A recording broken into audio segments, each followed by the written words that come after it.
Selamat pagi, siang, sore, atau malam. Kembali lagi dengan aku Bayu. Gimana kabarnya teman-teman? Sehat kan?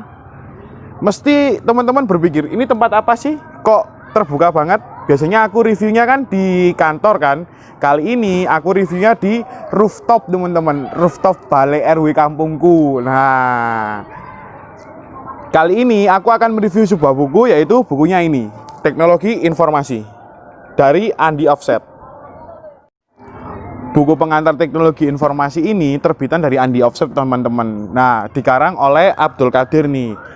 Di kalangan mahasiswa teknik, Abdul Qadir ini cukup terkenal sekali teman-teman. Karena apa? Bukunya itu cukup membahasnya cukup rinci banget, serinci-rincinya gitu. Jadi bahasanya itu mulai awal sampai akhir itu rinci banget. Untuk buku-buku lainnya itu seperti contohnya kayak MySQL atau lain-lainnya itu juga rinci banget. Nah, itu disebutkan juga coding-codingnya di dalamnya. Nah, ini juga sama teman-teman. Ini disebutkan semua tentang teknologi informasi. Nah, untuk bukunya sendiri yaitu bukunya soft cover, untuk covernya sendiri, lalu kertasnya itu HVS, kertas putih. Terus ini tulisannya juga jelas-jelas, terus gambar-gambarnya di dalam juga jelas, jelas buku ori bos. Nah, untuk harganya sendiri, buku pengantar teknologi informasi di toko buku Pustaka Hidayah yaitu 144. Nah, buku untuk yang aku pegang ini teman-teman, buku lama. Adanya buku yang revisi, nggak beda jauh kok isinya dari ini, cuman beda cover aja sih. Nah, untuk teman-teman yang berminat silakan aja kunjungi e-commerce kami yaitu di Lazada, Shopee, ataupun Instagramnya. Kalau kamu beli di Lazada, dapat teman-teman, dapat merchandise yang apa ya?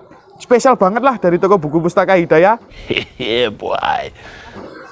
So, jadi langsung kunjungi aja linknya. Kunjungi di deskripsi. Oke. Nah, kita bahas sedikit ya dari buku ini ya, untuk pengertian dari pengantar teknologi informasi. Dari buku ini sendiri, pengantar teknologi informasi itu disebutkan dari banyak referensi teman-teman, khususnya dari Hack dan Ken, yaitu orang luar lah itu mesti itu.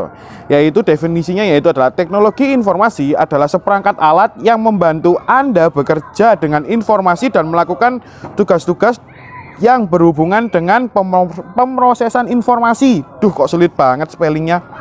Terus ini referensi yang kedua dari Martin dari tahun 1999, yaitu teknologi informasi tidak hanya terbatas pada teknologi komputer, yang artinya perangkat keras dan perangkat lunak.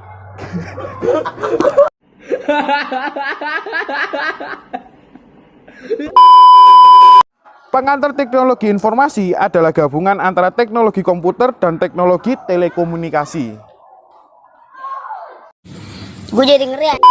Nah, berhubung sebentar lagi kan ini lihat sudah mau malam, otomatis kalau orang Islam itu kan sholat maghrib kan teman-teman. Karena aku Islam, aku harus sholat dulu. Jadi jangan kemana-mana ya, jangan di close dulu videonya. Untuk non muslim juga jangan di close, tungguin bentar aja sholat, gak lama kok. Ya mungkin 5 menit kalau nggak 10 menit. Oke, kita skip saja ke setelah sholat. 1, 2, 3, let's go. Nah, sudah sholat belum? Ayo, kalau aku sih sudah. Mungkin teman-temannya muslim masa belum sholat dulu dong. Ayo buruan sholat. Aku tunggu bentar lagi ya, 5 menit lagi. Untuk teman-teman non muslim sabar bentar ya, bentar aja. Nah, setelah kita mengenal pengantar teknologi informasi, nggak afdol dong kita menyelam lebih dalam atau mengetahui isi buku ini lebih dalam lagi. Nah, untuk bab keduanya yaitu kita membahas dasar sistem komputer. Dalam dasar sistem komputer ini terdiri dari banyak banget macam-macamnya teman-teman, yaitu bit ke informasi. Maksudnya apa? Jadi gini teman-teman, dalam sistem komputer sendiri itu hanya mengenal dua bahasa, yaitu 0 dan 1, yaitu bahasa binary. Maksudnya itu 0 dan 1 itu bahasa binary. Dalam bahasa binary, 1 itu dilambangkan sebagai hidup atau menyala. Kalau 0 itu digambarkan sebagai mati atau ya mati. Nah, itu pokoknya intinya untuk 1 itu untuk hidup, 0 itu untuk mati. Itu pembahasan 1 yaitu binary. Pembahasan keduanya yaitu satuan data, terus satuan waktu dan frekuensi, sistem pengkodean karakter, konversi sistem biner dan sistem desimal, bagian unit sistem, prosesor, terus apa lagi? Memori internal, terus perkembangan komputer di masa mendatang. Pembahasannya lengkap banget deh dalam dasar sistem komputer ini.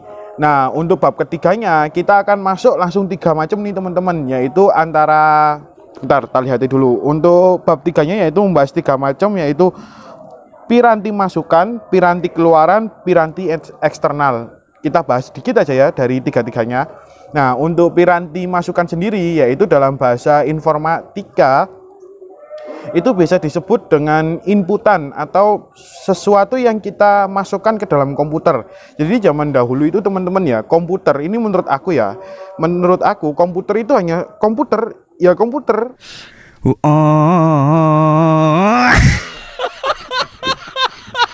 Komputer aja, kita nggak ada keyboard, nggak ada apa. Jadi kita hanya bisa memantau, oh komputer ini jalannya seperti ini, jalannya seperti ini. Nah, akhirnya para profesor itu berpikir, ini kalau kita nggak kasih inputan, terus piranti keluaran atau output, apalagi kalau output nggak disimpan, sayang dong. Ya, akhirnya para ilmuwan itu berpikir seperti itu, terciptalah yaitu sebuah untuk piranti masukannya sendiri yaitu keyboard, contohnya untuk piranti outputannya itu bisa monitor itu. Jadi komputer nanti akan menampilkan hasil inputan kita, misalnya kita ketik Bayu gitu, nanti di layarnya langsung keluar outputannya tulisannya Bayu. Nah, untuk menyimpannya yaitu piranti eksternal atau storage bahasanya. Jadi kata-kata itu tadi disimpan ke storage itu tadi.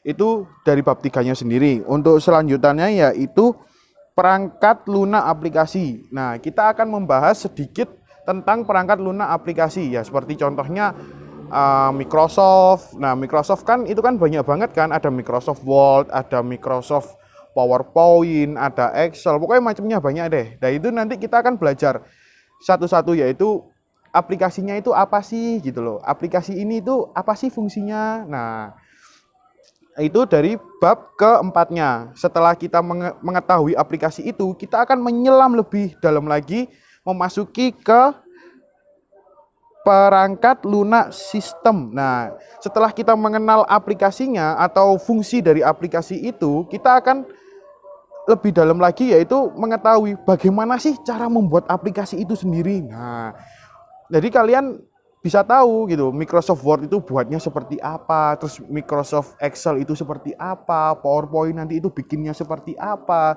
Nanti dikupas secara jeli di sini nanti untuk perangkat lunak sistem. Jadi kita akan mengetahui sistem dari perangkat lunak yang kita akan pakai.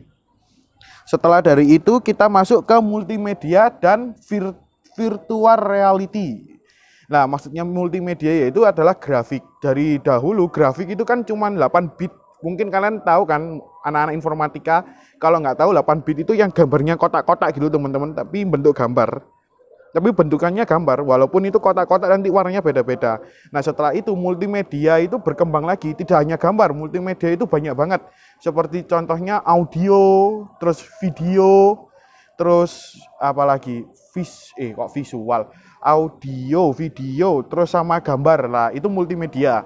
Itu akan berkembang lagi, seperti contohnya gambar itu akan tampak lebih nyata gambarnya, terus warna-warnanya itu lebih bagus, untuk suaranya itu lebih jernih lagi.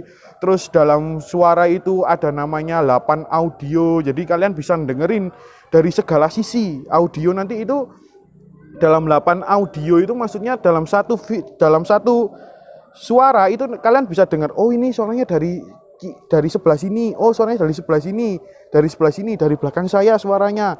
Nah, itu teman-teman fungsinya dari audio 8 bit. Terus kita masuk ke video. Video itu dulu itu video ya jelek banget gitu loh. Videonya itu gimana ya gambarkannya ya? Tubuh apa? Bukan puyuh atau tah itu.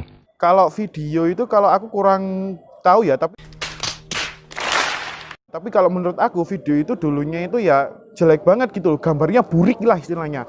Nah, seiring bertambahnya zaman, video itu bisa masuk ke HD, habis HD terus Ultra HD, habis Ultra HD ke 2K, terus sampai 4K, bahkan yang baru-baru ini sampai Ultra 4K, gila gak tuh? Ultra 4K itu gambarnya itu udah tajam banget, jelas banget. Itu dari multimedianya sendiri. Lalu kita masuk ke virtual reality. Nah, kalau virtual reality itu terciptanya gara-gara itu seperti ini, teman. Maksudnya gara-garanya itu asal mulanya virtual reality itu dari game kalau menurut aku. Ini menurut aku loh ya, jangan salah paham dulu. Ini menurut pendapat aku, virtual reality itu dari game. Maksudnya dari game, kita kan kalau seandainya main game nih, main PS lah sebenarnya, main konsol, kita main konsol. Kayaknya itu kurang seru deh kalau lihat gini doang. Bagaimana caranya kita bisa membuat seorang pemain bisa memasuki ke dalam dunia game tersebut itulah. Terciptalah virtual reality. Seperti contohnya ya adalah contoh-contohnya yang pakai kacamata, terus itu kita bisa gerak-gerak sendiri pakai konsol gitu ya kan. Seru loh virtual reality, coba deh kapan-kapan deh. Stop it. Get some help. Nah, bagaimana teman-teman? Dongeng dari buku pengantar teknologi informasinya. Menarik bukan? Nah, mungkin dari teman-teman masih kurang jelas dengan dongeng yang aku sampaikan tadi. Boleh beli buku ini di marketplace-nya Pustaka Hidayah, yaitu di Lazada, kalau nggak Shopee. Kalau masih bingung pakai marketplace, boleh kunjungi ke IG kami, beli di IG kami boleh, yaitu di @toko-buku-pustaka-hidayah. Oke, sekedar tambahan, aku mereview buku ini sesuai dengan opini atau pendapat aku dan apa yang tertulis dalam buku ini. Sekian dari aku Bayu, jangan lupa like, comment, subscribe, and share ke teman-teman kalian agar video ini bermanfaat.